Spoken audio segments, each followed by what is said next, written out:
Pemirsa, pemerintah Kota Solo terus mengebut vaksinasi COVID-19 tahap kedua di Kota Bengawan.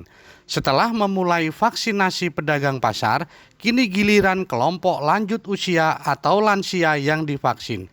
Resmi dimulai 1 Maret, vaksinasi untuk kelompok rentan ini ditargetkan selesai pada Mei mendatang, dengan jumlah total sasaran sebanyak 70.000 orang. Kepala Dinas Kesehatan Kota Solo, Siti Wahyuningsih mengatakan, karena terbatasnya vaksin di tahap 2 ini, maka untuk vaksinasi lansia dibagi dalam beberapa gelombang. Dan lansia yang akan divaksin harus mendaftarkan diri di link yang sudah disediakan sebelumnya. Untuk gelombang pertama tercatat sebanyak 6.826 orang.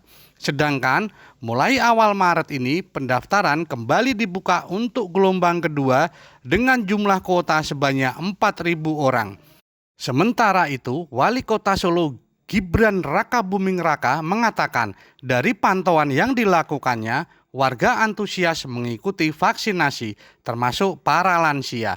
Ia berharap kuota vaksin untuk Kota Solo bisa segera didatangkan, sehingga pelaksanaan vaksinasi bisa segera diselesaikan untuk tahap 2. Semuanya antusias, ibu-ibu, bapak-bapak lansia antusias semua, pedagang pasar juga antusias. Ini harapannya kita bisa lebih mempercepat lagi ya Bu ya. Pokoknya besok kan masih berlangsung terus ya. Iya.